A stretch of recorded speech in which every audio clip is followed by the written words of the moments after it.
A stage is set. The challengers are ready. And the battle of ideas is about to begin. How many youth can these people employ? Get ready for season 2 of the ultimate debate competition, where the sharpest minds, the boldest arguments, because all we want is eradicating poverty at its grassroots level, and the brightest young debaters go head to head. Who will rise to the top? We're going to be having healthy citizens. Who will claim the title? Tune in to find out in the explosive TV debate competition season 2. Greetings to you all. A warm welcome to the TV debate championship season 2. My name is Shema and I'm going to be your host for the season. Now, for this season, we have a couple of different schools who are debate giants in their own right who will be battling it out on the national stage. Without further ado, I would like to introduce the opponents that we have today. On team proposition, we have Rusumo High School.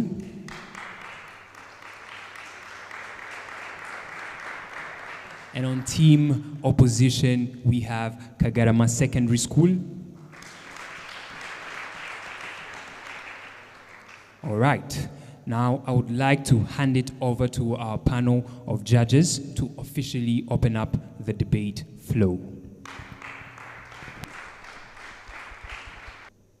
Good evening, ladies and gentlemen. My name is Kagarama Shamila, and I'm going to be the head judge for this debate, and I'm with the other two judges. They will be introducing themselves. Hello, my name is Esther Ineza. I'm excited to hear from you. Hello, I'm Doris Keza. So, the two debate teams are going to be debating on the following motion. The motion states that this House believes that African nations should establish a national fund for patient capital investment initiatives to eradicate poverty at the grassroots level. I believe that each speaker is going to be having 5 minutes, 2 minutes to prepare for the replying speech, and 2 minutes to deliver the replying speech. I would like to request the third speaker on the opposition to read out the motion. Today's motion states that this House believes that African nations should establish a national fund for patient capital investment initiatives to eradicate poverty at the grassroots level.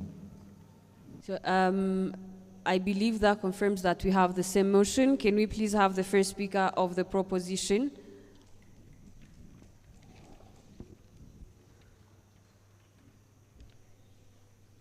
Warm greetings to you, ladies and gentlemen. I'm the first speaker from Team Affirmative, whereby you have the motion which states that this House believes that African nations should establish national funds for patient capital investment initiatives to eradicate poverty at grassroots level, dear judges. So, I would like to first of all give you the keywords within the motion, whereby the first key term is African nations. African continent countries, and sure, this is mainly used to indicate obligation, duty, or collectiveness established to start or create an organization system that is meant to last for a long time. Patient capital investment initiatives are the strategies, efforts designed to allocate funds within a long-term perspective, priorities, sustainable and impactful outcomes over immediately financial returns, and eradicate, destroy, or completely put to end, and poverty, not having enough money to meet basic needs, or including food, clothes, and shelter, dear judges. Grassroots level, dear judges, this is basically a level ordinary people in social or organization rather than leaders or people who are make decisions, dear judges. So I would like to first of all take the right place to say about the task team opposition is to have. First of all, team opposition is tasked to prove to us why national fund should be established, and we team affirmative we are tasked to prove to you that why we should establish these national funds, not how national funds will be established. We are here to prove that they are going to be in place, dear judges. And dear judges, allow me to continue to what we as a team affirmative make us to say that these national funds should be put in place so that we'll be having potential investment, dear judges. First of all, why national funds in first place? Because we are going to be having sustainability, whereby in many African countries have national funds, but not basically with patient capital, dear judges. This is what we bring in the panel. These African nations which have national funds, they do not basically look at this patient capital, their judges. This makes us, we team affirmative, to say that let's make these national funds to go to this potential capital so that we could be having to the ones who are grassroots, their judges. Another thing, I would like to give you an example of Nigeria, whereby the Sovereign Investment Authority, which was established to manage the country's sovereign wealth fund delivered to oil revenues, that resulted into good management funds. This really shows that some of the countries have national funds, but not being put in potential capital investment. This is what makes us, with team affirmative, to say that let's move to these national funds to have the potential capital investment, their judges. Another thing I would like to put on the panel, okay, this source of information is coming from patch.com, their judges. Another thing we're going to have on the panel, it is that we're going to have effective management and coordinations. When I say this, please understand this.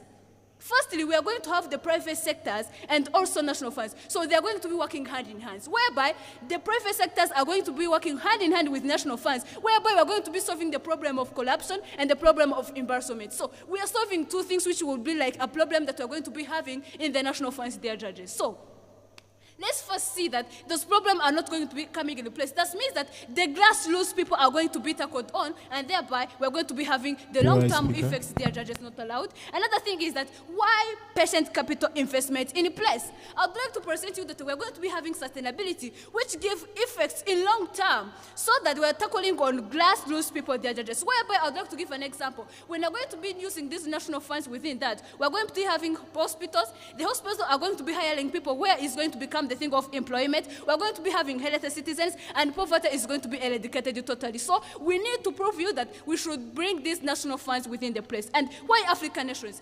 African nations are firstly facing the problem of poor education and health care. But if we bring these national funds, there's going to be patient capital investment, or those are going to be tackled on their judges. So I'd like to prove to you that targeted investment establishment, that national fund dedicated patient capital investment can provide a targeted support to grassroots level initiatives, ensuring the source of directors towards projects within potential to create significant local impact and drive the problem of poverty alleviation, dear judges. I would like to prove you that the World Bank, involved in various investment and projects in Africa, can contribute to those that establishment and investment of national funds and development initiatives. So this really proves you that if we are going to be putting in place these national funds, the grassroots people are going to be tackled on, and also are going to have potential investments, which is going to be having like a good thing, dear judges. I would like to go to impacts within the motion, whereby you're going to have question of potential capital investment and quality educations, good health care, development of infrastructures in every sector, and creation of jobs, dear judges. So let's put in place these national funds so that we will be getting something that is really good, whereby the grassroots people are going to be tackled on, dear judges. So I mean that when we create the many percent capital investment, there's going to be having a good and well-organized things. So, dear judges, according to what on the panel, we are proud to propose the motion. I rest my case.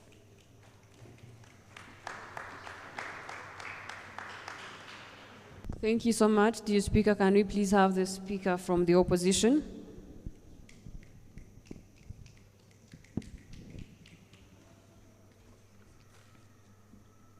Thank you, dear judges. I'm Atita Greta. I'm from first speech from the opposition side.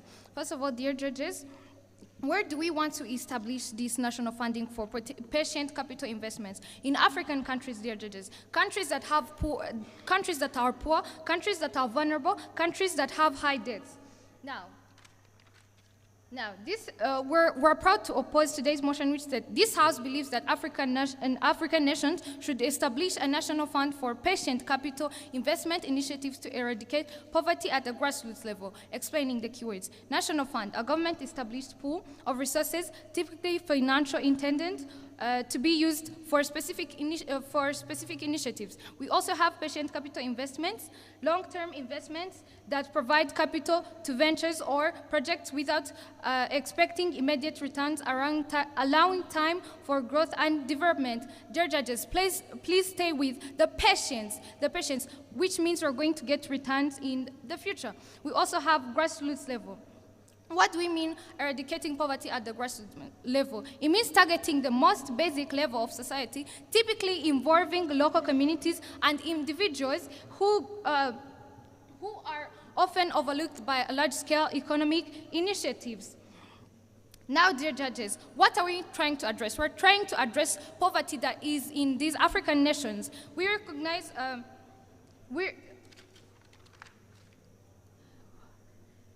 seeing that we have the problem of poverty in African nations, we need an immediate approach to eradicate poverty. We're not going to choose an approach at the end of the day that is going to take a lot of funds to put in investments, and at the end of the day, it is going to give an impact in the future, in the long run. What will happen to the present, dear judges? Now, first of all, according to IMF, 73% of the poverty is contributed on by African countries, whereby 48% of the people live with a budget less than $1.99, which shows that there is a need for an immediate approach. Now, dear judges, why does the establishment for National Fund for Patient Capital Investment does not work in African nations? We have feasibility and resource allocation. High initial cost establishing such funds requires substantial initial capital, ongoing administrative costs. Many African countries already face a budget constant and maybe a struggle to allocate necessary resources. We also have government challenges, dear judges. We have effective management of the fund requires a robust governance structure, and some countries that do not have. We recognize that some African countries do have corruption and they do have corruption and embezzlement, which means at the end of the day, if we're funding this, if we're establishing national funds, they're not going to be used very properly. We also have the effectiveness in poverty eradication, complexity of poverty. Poverty is a multifaceted issue that can't be solved by only funds. We have other problems like bad leadership that also first needs to be allocated. We have also, now, we as the opposition side, we come to find that the best approach that should be, what do we bring on the table to eradicate poverty immediately? We propose social protection programs that are designed to provide support to vulnerable populations, helping them to meet the basic needs and protect against risks such as illness and economic shocks. And these societies we have in Africa, we do recognize that we have economic shocks, because if someone can live in under $1.99, that means to 2,500 Rwandan francs, we realize. Now, our social protection programs are, for example, we have VUP in Rwanda, which has done a lot. We have it is going to immediately reduce poverty, providing for the economic shocks and through employment. As I said, for instance, VUP that does not require skills or for employment or to give employment to people, because they do basic things like constructing houses. At the end of the day, we're tackling two problems at the same time. Now,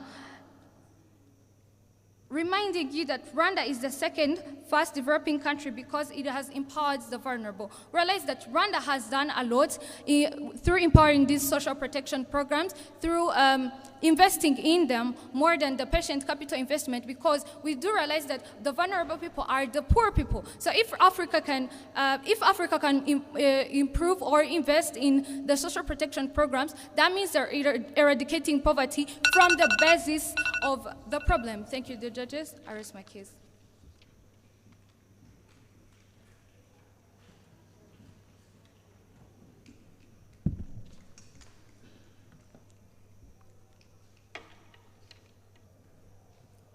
Well, thank you, ladies and gentlemen. The debate of today is all about seeing whether we should actually establish a national fund or not. So it's not about a mechanism on how it's going to be done. So we are here to prove whether these national funds should be established or not. And ladies and gentlemen, the first speaker from Tima from Negative came here and talked about things like on how this approach is not going to be possible. She brought something of actually these approaches which are in a short time. But ladies and gentlemen, we're not looking at the survival of the citizens. We have a strong issue here, which is eradicating poverty. So we should look in the very big angle, looking at how exactly after the survival of that citizen, then how is she or he going to move out of poverty? So the team from a Negative, in fact, should bring an approach that is going to eradicate poverty, not actually going to look at the survival of these citizens. Ladies and gentlemen, we do recognize that you play a very, very big role. You build small, actually, short-time investments, you play a big role in the survival of the citizens rather than playing a big role in moving their poverty, ladies and gentlemen. So we, Team Affirmative, are putting on the table these patient capital investments and this national fund, ladies and gentlemen, to reduce and eradicate poverty completely, ladies and gentlemen. Now,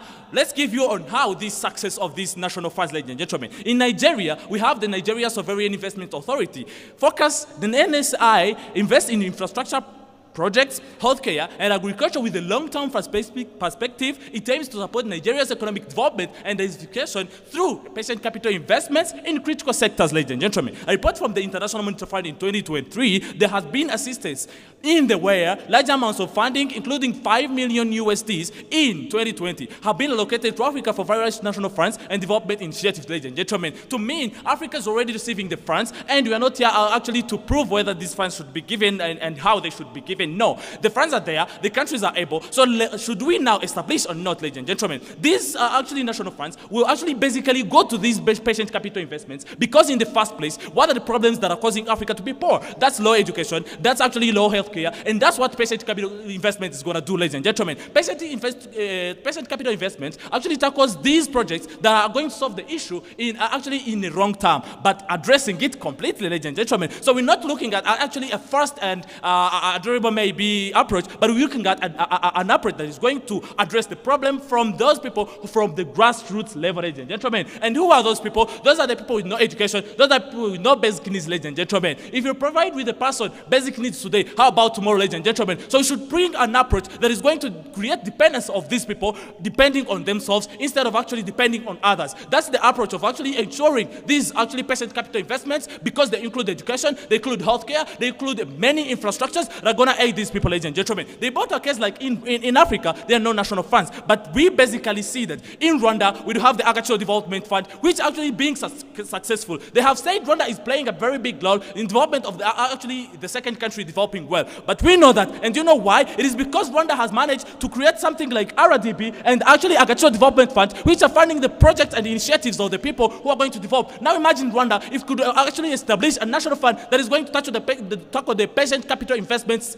only, ladies and gentlemen. That will be even wild to not think of, ladies and gentlemen. Coming to the problem of corruption and embezzlement, we already said these national funds which are going to be established, they could actually work with private sectors, which is going to reduce the concentration of these leaders who are actually corrupted and embezzled, ladies and gentlemen. Coming to the statistics, like ladies and gentlemen, one prominent example of a successful national fund in Africa is Nigeria Sovereign Wealth Fund, officially known as the Nigerian Sovereign Investment, ladies and gentlemen, which is actually tackling the future generation. We are looking at the solution which is going to be sustainable, as my first speaker said. So we're looking at the sustainability of the approach and even the effectiveness, ladies and gentlemen, which is our national fund. Bringing them on the table like these social protection programs, which have been tried many years ago, which actually looking on the survival of the citizens instead of looking at them eradicating poverty, is not going to reduce these people, ladies and gentlemen. They're saying actually about initial capital which is going to be done, but as I proved to you, we are here to look whether they should be put in place or not looking how they're going to be put in place. Also coming the thing of actually saying national funds have clear governance structures,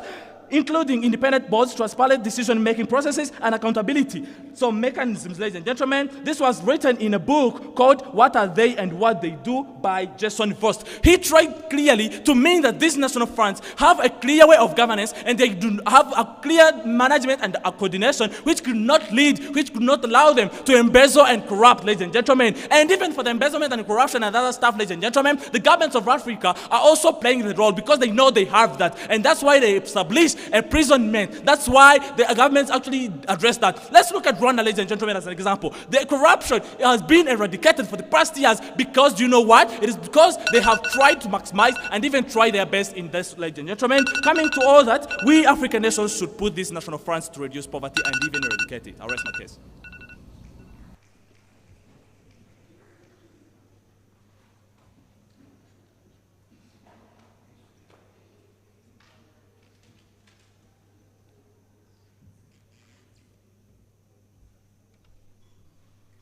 My time starts now.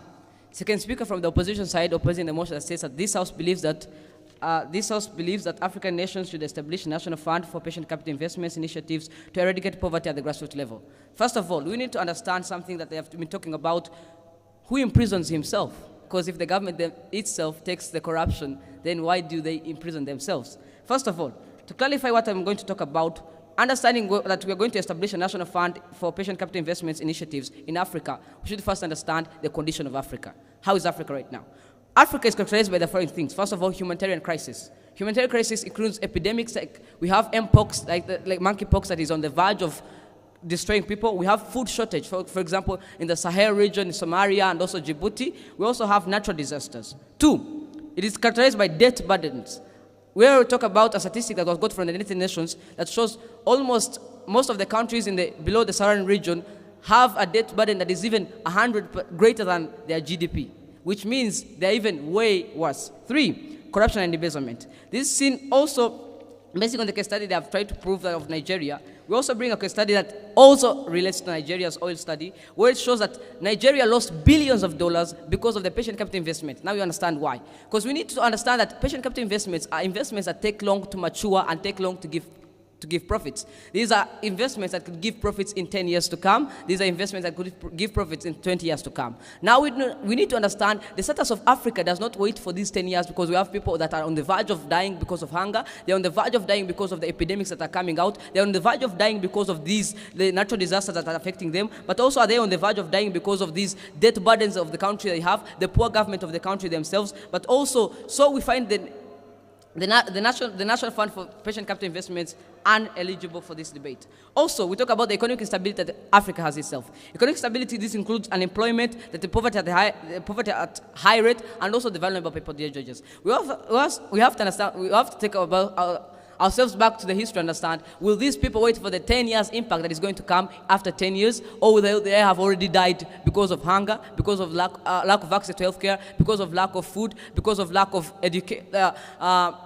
lack of basic needs themselves that they want. Now, this debate, the side proposition fails because we do not have the initial cost to put something like this in position. We're not talking about its implementation, but through discussing whether it should be whether this action should be imposed or should not be imposed, we should look at our abilities. We do not have the initial cost to put such a thing into reality. Number 2, most of the governments in Africa have poor management. Corruption, embezzlement at the highest level that is on the ranking. That means we cannot ensure the effectiveness and feasibility of such a plan. Number 3, it has a limited impact. When I talk about limited impact, I look at the long time it has to mature. It takes a long time to mature, yet to have a lot of people who need an immediate solution, yet to have a lot of people who need way more serious help in today. Also, we talk about the urgency. In urgency, we talk about Africa is not a monolith. It's a continent made of 55 countries. That means these countries have different economies, have different perspectives, but also have different states. That means Africa does not have a one-shoe-fits-all size policy. Instead, we should engage in national funds themselves trying to find their own solution. Because what works for Rwanda won't work for Kenya, won't work for Zimbabwe. We should understand that. Now, dear judges, as we come also to our approach, which is social protection programs. These are programs that are able to help eradicate poverty at grassroots levels because they help the vulnerable people. As they define themselves, vulnerable people are these people who are at the grassroots. The grassroots level is that these are the people at illiterate. These are people who are illiterate, who are vulnerable, and who are marginalized. Now, how do they do this? Let me first take you to a case study of Rwanda itself. The Vision Umrenje program is one of VUP, is one of the social protection programs. Now, what is this? This was a program that was put up by Rwanda itself in 2008 to help these vulnerable populations who cannot go out and express them on the market of the world. Now, how do they do this? It is composed of direct support, public work, and financial service. Now, all of that will show you the effectiveness of the Vision Umrenje program through poverty reduction. According to the National Institute of Statistics of Rwanda, with collaboration with the United Nations, with the UNICEF, it shows that from 2011 to 2014, sectors that where VUP had been engaged reduced, we had a poverty reduction rate of 6%, while in non-sectors where VUP was engaged had a reduction rate of 3%. That means with VUP, we can reduce poverty 2 times faster as we can without it. Now, we should understand improvement of food security. Minalok also itself with the Ministry of Local Government shows that food insecurity has decreased by 21% in areas where this VUP Umrenje program have been engaged. Number 3, we see increased access to education, which is one of the things we want to tackle. The World Bank in 2015 did a survey and showed that areas where the VUP was imposed, or the sectors where it was imposed, had a support of many students attending. So with all that, we believe we take the debate because we show you our side that wins. I rest my case.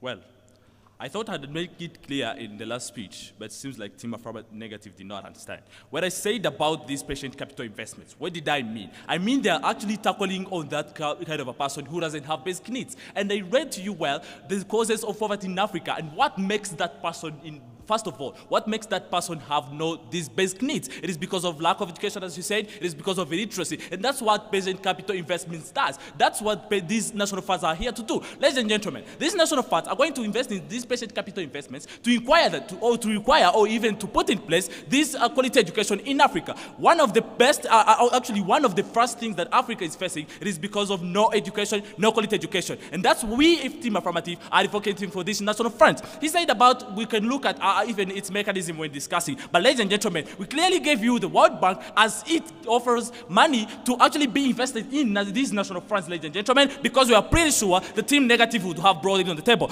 But for those countries that are actually able, like Nigeria, as we gave you on the table, ladies and gentlemen, Nigeria has tried it and has really done big because Nigeria so far is not like Burundi, which has not tried anything like that, because Nigeria is actually developing. And we gave you an example of Rwanda. Rwanda is developing not because of those kinds of things which make people survive. He talked about something of VUP, ladies and gentlemen. Let's take an example. The money that they give you in VUP, you use them, yes, but do you use them to eradicate poverty or use them to actually survive? Now, we're looking after the survival of the citizens, what will make them move out of poverty or move out of poverty. So we actually accepted that Team Negative is helping us or is helping the citizens to survive, but they're not helping them to eradicate poverty or to move out of poverty. And that's what we Team Affirmative are advocating for. After all, how is this going to work? What impact is it going to deliver, ladies and gentlemen, this patient capital investment? After now establishing this national funds, what do they actually have to help? We shall have good healthcare, which is going to give employment to people. We shall have good quality education, which is going to employ many people, ladies and gentlemen, which is actually going to even involve the creation of jobs of these people because they have the quality education. As they mentioned, we have illiteracy as a problem, which is studying in Africa. And another one also, coming to the problem of corruption and embezzlement. We clearly gave you statistics proving that these national funds are actually going to partner with these private sectors, which these private sectors, remember, they're profit-oriented, which makes these private sectors look in every angle and tackling the problem of investment and corruption, ladies and gentlemen. And one more thing to the second speaker, actually being a leader does not stop you from corrupting or doing any other sin. But what comes after doing that? You get imprisoned, so you're addressing the issue. Now, coming to the problem of actually saying, why is Africa poor in the first place? As I gave you, it's those problems we are addressing, ladies and gentlemen. And after having these national funds, guess what? People are going to be employed, and it's in the wrong term, ladies and gentlemen, but addressing the issue. So we do not something that is actually coming rushing, but we do need something that is going to solve the issue in the long run. So having these actually national funds be put in place in form of patient capital investments, and these other policies have been tried and put in place. This patient stuff, like he gave an example of actually hazards and other problems Africa has. We don't accept those problems are there, and they are tackled, yes, by you making them survive. Do you know what they do these ones? They come and make you some small shit like you sleep in. They offer you food for lunch. They offer you food for the night, but they're not trying their best for you to move out of poverty. So after you making them survive, we're going to make them eradicate poverty, ladies and gentlemen. Also coming to the thing of actually saying, the condition in Rwanda, the monkeypox, the natural disasters, billions in Nigeria have been corrupted, ladies and gentlemen, but that's actually in place, and we already proved you how these are going to be addressed. Now, they said actually it takes a long time to be mature. We don't accept the fact these things take a long time, but we are looking at the root cause of the problem. Now, what makes these disasters come? What makes these monkeypox come? It is because we do not have these industries that immediately do vaccines. It is because we don't have this education that is going to prevent people from actually going to other crimes and other injustices, ladies and gentlemen. In fact, we do have to make these patient capital investments everywhere to address each and every cause, ladies and gentlemen. Also coming now to the issues of bad leadership and social protection programs, they said in the panel, ladies and gentlemen, innocent shocks, ladies and gentlemen. We are pretty sure that these problems are there, but as we gave you, the bad leadership could not be tackled if you don't offer a quality education. So the team actually negative should bring on the table an approach that is also going to address that problem of bad leadership. As we gave you an example, quality education will definitely tackle the issue of that bad governance in the first place, because the people who are taught well with quality education are the ones to address the issues of bad governance and corruption and embezzlement, ladies and gentlemen. It is because the team affirmative now, if they survive, what are you going to do to prevent that kind of corruption in your argument, ladies and gentlemen? Because also those social protection programs can also have corruption and embezzlement, because after all, they do have a governance. Now, as we proved to you that we are actually tackling the issue of corruption and embezzlement, and even to the grassroots level. Now, the grassroots level are the people who have no funds, and these people are the ones who are going to be affected by the quality education, because they do have access to that. After all, you should actually implement these national funds to address poverty.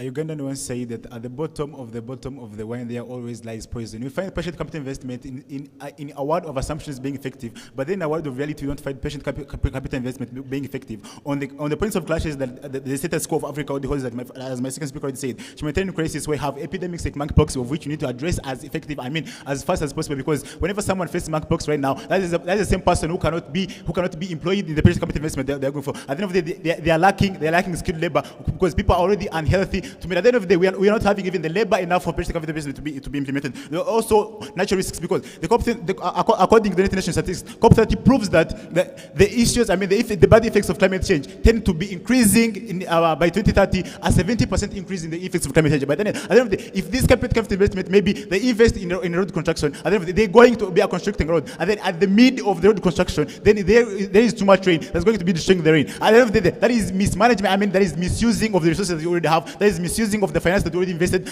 We are failing on the point of investment in something that would be more effective and efficient, because something that is applicable, something that is possible, because these are the same people who are going to be facing natural risks. At the end of the day, they cannot address that. We also have economic instabilities in Africa, because they are talking about a case study of Nigeria. But remember, Nigeria is one of the best 5 countries with good economies. A different case in Burundi, a different case in Rwanda, a different case in some sub-Saharan countries. Because this is not something that will be implemented in those countries which have low economy. That being implemented in Nigeria and being effective does not mean that it can be effective in some countries with no enough economies. Does not mean they can be implemented in Burundi and be effective. And remember, we're talking about all African nations, not specifically the one with the best economics, not specifically Nigeria, not specifically the countries that bring on the table. At the end of the day, we find this not effective, because it is not an immediate solution, because we already have problems. We already have problems of unhealthy issues, because we already are facing problems of malaria, of the problems of epidemics, of which need an immediate action. We're facing people not having enough money to take their children to the schools and address the question of quality education that they bring on the table, because quality education is itself to be tackled with enough money that is needed to pay for the school fees. But then what do you think if someone does not have enough school fees to pay for that person to go and collect the quality education? We should find a more viable alternative that would be necessary for employing people nowadays, giving people nowadays money, and then the money is going to be effective in the long run. That is only There is only social protection programs. How do the social protection programs work? My second speaker, they give a study of VUP. In VUP, what they do, they employ people, the vulnerable people who do not have enough money, who are the same people who cannot afford the patient capital investment, who are the same people who cannot wait for the long-term impacts. Those people are the same people that we need to tackle, that we need to talk about, that we need to be debating about right now, to give them employment, give them the money that they need, give them the insurance that they need through the VUP programs, through the social protection programs, like the giving immediate cash to them. That is something that we should be debating right now. But there's people who are going to be having money, take them, who are going to be having money. There is needed to acquire the credit education that they need. There is needed to be investing in the development stuff. We have a problem for food insecurity, as already my second speaker just said. There is the same thing that we are going to be addressing with the social protection programs, because in social protection programs, we also provide food, but not only that, we also provide money that is needed to go and address the same poverty. We do not find the patient capital investment effective with the vulnerable people who cannot afford funding the patient capital investment. They also gave the social fund as the World Bank and the other international requests. But remember, talk about a national fund, not a World Bank fund, not an international fund, not a UN fund, but we're not talking about a national fund. But remember, dear judges, being effective in some countries, in countries like Rwanda, in countries like Burundi, which are not economically stable. This is something that fails because they cannot afford risking the natural risks that are going to be coming in the future. They cannot afford having the capital of all this. They cannot also address the immediate problems that we have in Africa right now, which are health issues, which are food insecurity, which the poverty that lies with having no quality education. Because if you can't give money and immediate money, and you're like in the 30 years to come, someone in 60 years currently, by then will have died, by then will have left his children, but then the children will be having 40 years, not deserving education, not deserving anything to bring in on the table, because at the end of the day, something else effective in the long run, because it's meant for the people in the long run. But then who is going to do it currently? It's going to be done by the people with no qualification. It's going to be done by the people with no enough skills. It's going to be done by the people who are unhealthy. It's going to be done by the people if they cannot tackle the immediate solutions, if they cannot solve the problems we have currently right now, we don't need even to sustain for the future, because how are we going to produce with no enough hospitals? How are we going to produce, how are we going to have the children that we need to address the problems without enough quality education? We need to address some problems. But we also find team proposition failing on the clashes of failing to show us where the funds will be good. We find the team proposition failing to show us how they would tackle the naturalistics that would come if we also find team proposition failing on the clashes of how they can eradicate poverty from the grassroots level, because we need something that gives money right now so that it can be effective in the future, because we not need money in the future. Not only that, but also giving money to sustain someone as an individual, because we need skills right now, we need health right now, we need everything that we need right now to address the problems in the status quo, not the problems in the future, because that could help also sustain everything for the future. That being said, there is my case. Thank you so much for a very wonderful debate, both sides. And then now we're going to have 2 minutes to deliver the replying speech, and then 2 minutes to prepare. We'll be starting with the opposition, and then your timer starts now. So time's up. We're going to have the speaker from the opposition deliver the replying speech. You have 2 minutes.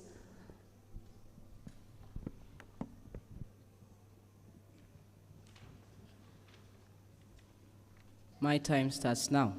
They failed to show us how this plan of theirs can resist natural disasters. That's number one. They failed to show us, and they failed to understand that these patient capital investments requires high investments, of which these grassroots level people cannot manage to afford, but only those who are rich, which affects the scale of those who they are affecting and those who their impact is going to. They fail to acknowledge that there is a need for immediate actions, of which patient capital investments of their national funds does not meet because of the status quo, showing that it takes long to mature. They fail to acknowledge that the patient capital investment is impossible because of the reality of Africa that we are in, where it has humanitarian crisis, it has epidemics, which is unable to fund such a national fund, which causes them to look for funds in the World Bank and whatever, which still beats them because, first of all, it is a national fund, not an external fund. Talk about corruption, where they talk about imprisonment as a way to reduce it, but it is already in place, but has not put anything in effort, because we see still Zimbabwe politicians doing so, we still see South African politicians still doing so. We win the debate because we show you how a national fund will be able, how the national fund won't be able to eradicate poverty. Number one, we show you that there is current status quo of Africa that cannot allow it. Number two, the inability in terms of the cost that it takes, the time to mature, but also the scale they affect. Number two, We show you that how this is not addressing poverty because it is it is not possible to put in place. 3, we show you a solution that is able to address poverty because, first of all, it is practical since we gave a case study of Rwanda, but show you that it is, first of all, aiming at survival, but also is able to give education, is able to give health, is able to give food security, is able to give women empowerment, is able to give everything we talk about for everyone to address poverty. So that means we take the debate because we are able to prove as an approach that, first of all, takes the debate in terms of addressing poverty in all the levels, but also that we show you that their action does not address poverty because of the lack of the immediateness on doing so. I rest my case.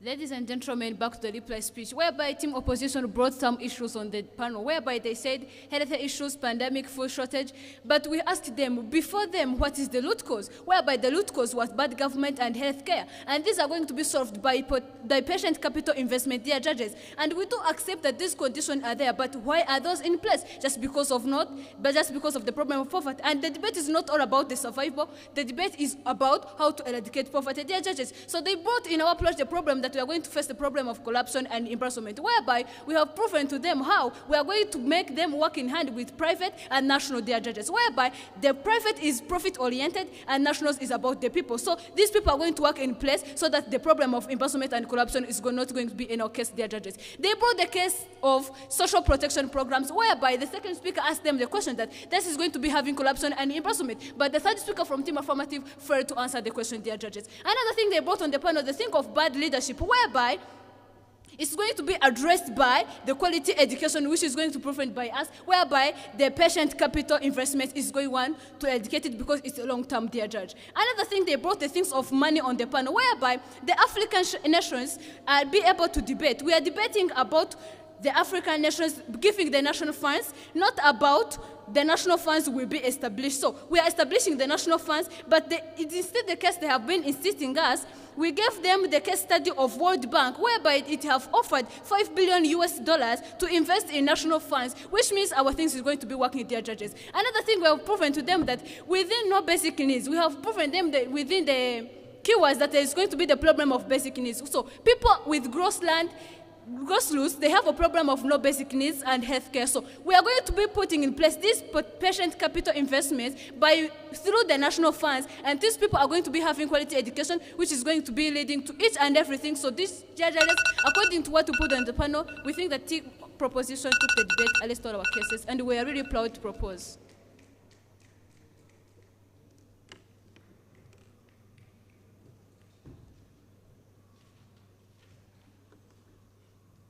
So thank you so much to both sides of the House for the wonderful debate. Can you please shake hands?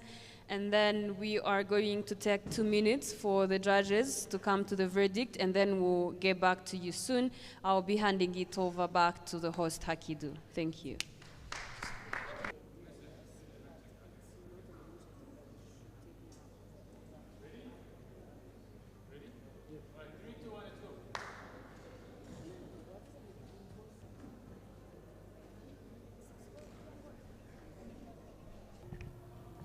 All right.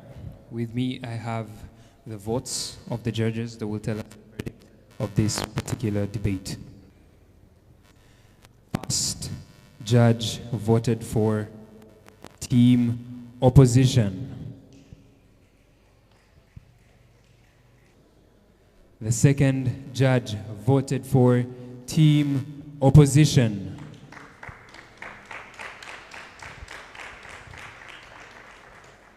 And finally, the third judge also voted for team opposition.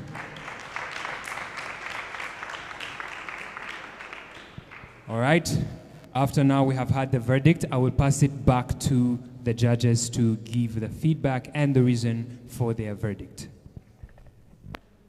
We have come to the decision of giving 3 votes to one team separately, and then after finding out that we all voted for one team, we came back to one feedback, which was this decision was made of whether this patient capital should be an initiative to eradicate poverty in Africa, which we believe that we failed to get the main reason of why it should be an initiative from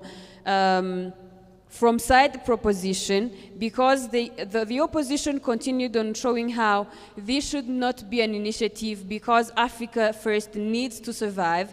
We have a lot of problems that we need to tackle first. So if we're bringing something that is going to be effective in a time of 10 or more years, we believe that by then now people might not even survive to see that future that you are fighting for, which we believe that was the main reason to give the debate to the opposition. But all in all, good job. It was an amazing debate, and we believe that you are going to be the future winners. Thank you. All right. Thank you, dear judges, for the feedback to the debaters. This was a particularly wonderful debate where we were looking at the motion that says this House believes that African nations should establish a national fund for patient capital investment initiatives to eradicate poverty at the grassroots level. And as the judges gave their verdict, Team Opposition Kagarama Secondary School took this debate. Well, thank you. I'm the first speaker from the opposition side that just debated from the quarterfinals. So, about winning, well, winning is always good. It's something that you never get over for. Then the next thing, the most challenging thing about the proposition side, they have really good listening skills. They try to tackle everything that you talked about, but I think the problem is that they fail to highlight the points of clash in the motion or from the opponent side. Thank you. All right, that is it for today. See you next time.